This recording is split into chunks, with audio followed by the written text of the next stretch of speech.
Intro music fades out. Okay, quick question. What do you get when you cast a Hollywood A-lister in a reboot of one of the most iconic detective shows ever made, and then completely bury it? No, this isn't a rhetorical thing. This actually happened. Dermot Mulroney, yeah, the guy from Chicago Fire, My Best Friend's Wedding, and basically every rom-com of the 2000s, played Jim Rockford in a 2010 reboot of the Rockford Files. And here's the kicker, you've never seen it. Not because it was bad. Well, not just because it was bad. But let's unpack this, because the story behind this forgotten pilot says way more about Hollywood's reboot obsession than you'd expect. So, first, why does this even matter? The Rockford Files was legendary. James Garner's laid-back, morally grey private eye in the 70s basically wrote the playbook for every anti-hero detective since. This wasn't just a show, it was a cultural moment. So when NBC teamed up with Steve Carell's production company in 2010 to modernize it, everyone thought, oh, this is gonna be the next big thing. Dermot Mulroney was a huge get. At the time, he was coming off Zodiac and Jennifer's Body. But here's the thing, casting a star doesn't automatically translate to a good show. And honestly, that's the first lesson Hollywood still hasn't learned. Now, the pilot was directed by Michael W. Watkins, a guy with serious TV pedigree, NYPD Blue, Law and Order. But from what little we know, his meandering direction apparently turned the pilot into a mess. Test audiences actively rejected it. Which raises a question, why do networks think experienced automatically equals visionary? Watkins could shoot a cop drama in his sleep, but Rockford Files wasn't just a cop show. It was quirky, it was witty, it had style. If you're gonna reboot something iconic, you need someone who gets why people loved it in the first place. Not just someone who can hit the procedural beats. And let's talk about Dermot Mulroney for a second. Was he a bad choice? Personally, I think he's a fantastic actor.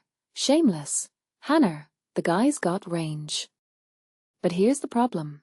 Reboots aren't about talent, they're about vibes. James Garner's Rockford was a drifter, a guy who wore a shabby trench coat and had a rapport with his dad that felt lived in. Mulroney's version apparently leaned harder into the gritty reboot trend. More action, less charm. Why? If you're gonna update a classic, you either honor its soul or reinvent it in a way that feels fresh. This tried to split the difference and ended up feeling like a cover band that forgot the original melody. But here's what fascinates me most. NBC reportedly considered this one of their most anticipated pilots that year. They knew the brand power of Rockford Files. They knew Mulroney was a drawer. And yet, they still shelved it. Which tells me something bigger. Test audiences are brutal, but networks are even more terrified of failure than we think. If you're a studio exec, you don't want to bomb. You'd rather quietly kill something and pretend it never happened than risk a public flop. Which is why this pilot basically vanished. Only a few execs and critics ever saw it.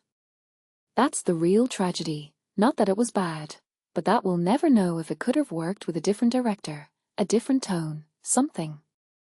And then there's the elephant in the room. Why keep trying to reboot Rockford Files? Universal tried a movie version with Vince Vaughn. NBC tried again in 2026 with David Boreanaz. This isn't just stubbornness, it's a symptom of an industry that's terrified of original ideas. Executives see legacy IP and think, built-in audience. But they forget that audiences don't want nostalgia, they want connection. You can't just repurpose a name and expect magic. Which makes me wonder, are we in an era where everything old must be remade, regardless of whether it works? And if so, who's actually winning here? Pause for effect. So, what's the takeaway?